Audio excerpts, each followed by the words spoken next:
अस्सलाम वालेकुम। After uploading the previous video मुझे लोगों ने डिमांड किया कि 30,000 रुपीज़ में भी मैं एक पीसी बिल्ड वीडियो बनाऊं एंड वैसे तो इरादा बिल्कुल भी नहीं था, तबीयत मेरी बिल्कुल नासाज है, तो आपको लग भी रहा होगा मेरी वॉइस से। तो मैंने सोचा यार क्यों ना भाई वीडियो बना ही दो यार। तो आज की इस वीडियो में मैं यहाँ पर 30,000 रुपीज़ का पीसी बिल्ड करने जा रहा हूँ, जो कि सिर्फ एक पीसी बिल्ड नहीं होने वाला बल्कि हम लोग यहाँ पर पूरा सेटअप बिल्ड करने वाले हैं। एंड आई नो यहाँ पर स्पेसिफिकेशंस काफी ज्यादा लो होने वाली हैं, बट मेक श्योर आपने वीडियो को लास्ट तक देखना है, क्योंकि ये एक बिल्कुल रैंडम वीडियो होने वाली है, क्योंकि मैं इसमें ज्यादा एफर्ट्स अपनी एडिटिंग में नहीं कर रहा, सिर्फ नॉलेज में कर रहा हूँ। तो इसीलिए वीडियो को एंड तक देखना है, पूरी पॉडकास्ट टाइप ही होने वाली है। तो वीडियो स्टार्ट करने से पहले अगर आप मेरे चैनल पर न्यू है तो फटाफट से करते हैं चैनल को सब्सक्राइब और साथ ही बने बेल आइकन करते हैं प्रेस, और इंस्टाग्राम में भाई कर लो फॉलो। तो चलिए स्टार्ट करते हैं आज की इस कमाल की वीडियो को। Jobless Zaiam, the tech mastermind, fixing PCs one video at a time.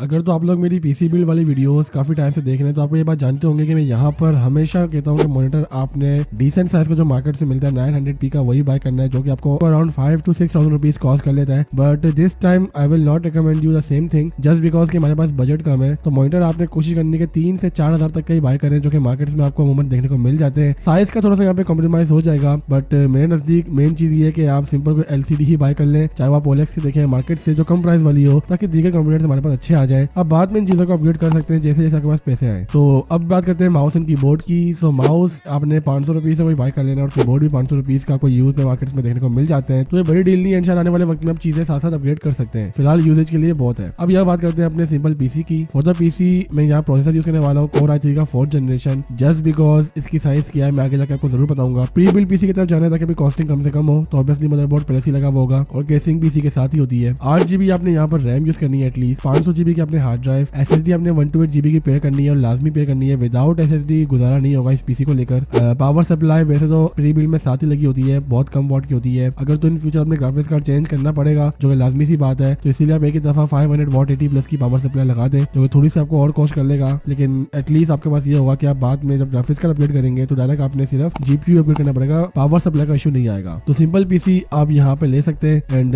साथ ही मैं आपको प्राइस बता दूं ग्राफिक्स कार्ड की। ग्राफिक्स कार्ड आपने यूज करना है यहाँ पे GTX 650, एंड अगर तो 650 आपको नहीं मिल रहा, कोई और रीजन हो सकता है मे बी, तो आपने HD 7770 यूज कर लेना है। दोनों को हम एक साथ ही कंपेयर करते हैं और परफॉर्मेंस दोनों की ऑलमोस्ट सेम ही है। तो आपको पूरा पीसी अराउंड 25,000 रुपीज का इजिली कॉस्ट कर लेगा। एंड ये एक ऐसा पीसी है जिसको सोच के मुझे फुल नॉस्टैल्जिक वाइब आती है, क्योंकि ये पीसी मैं काफी टाइम तक यूज भी करता रहा हूँ और ये मेरा पहला पीसी था जो मैंने अपनी जेब खर्ची से बाय किया था। तो अगर तो यहाँ बात करें अब i3 4th क्यों यूज किया, जस्ट बिकॉज कि हमें इन फ्यूचर i5 4th या फिर i7 4th की तरफ चले आएंगे। इससे फायदा ये होगा कि अगर हम यहाँ पे अभी फिलहाल i5 का 2nd जनरेशन यूज कर लें तो मे भी आपको परफॉर्मेंस थोड़ी और अच्छी प्रोवाइड कर लेगा, लेकिन अपग्रेडेशन आपके पास सिर्फ i7 3 की होगी। तो मेरे नजदीक यार कुछ गुजारा करके आप i3 4th में गुजारा करें एंड बाद में, ताकि आपके पास i7 4th तक ऑप्शन हो या i5 4th तक का, जो कि प्रोसेसर ये 4th जनरेशन काफी अच्छी है गेमिंग पर्सपेक्टिव को लेकर बजट रेंज में। वरना आप थोड़ा कंसर्न है कि नहीं यार पीसी थोड़ा महंगा मिल जाएगा, ऐसा हो जाएगा वैसा हो जाएगा, तो आप सिंपली i5 2nd जनरेशन पे कर लें, SSD को भी निकाल दें, तो आप एक अच्छा सा ग्राफिक कार्ड भी 2GB वाला पे कर लेंगे। बट मेरे नजदीक एक डिसेंट गेमिंग के लिए, एक डिसेंट यूज के लिए ये पीसी स्टिल i3 4th वाला ही बेस्ट है, ताकि बाद में आप जब प्रोसेसर अपग्रेड करेंगे तो i5 4th लगा देना और ग्राफिक कार्ड अपने वाला सेल करके कुछ पैसे डालकर GTX 1050 Ti या फिर GTX 960 वगैरह इस तरह ग्राफिक कार्ड बाय कर सकते हैं, तो ज्यादा बेहतर रहेगा। इसलिए आप पे डिपेंड है, मैंने आपको दोनों ऑप्शन आपके सामने रख दिए हैं। पहला वाला जो मेरे से कनेक्टेड था, जो मैंने खुद ही पाथ चूज किया था, मैंने वही आपको रिकमेंड किया है। बाकी परफॉर्मेंस की बात करें तो डिसेंट परफॉर्मेंस मिलेगी यार। जब भी आपको परफॉर्मेंस का अंदाजा लगाना है तो आप यूट्यूब पे सारे स्पेसिफिकेशन डालकर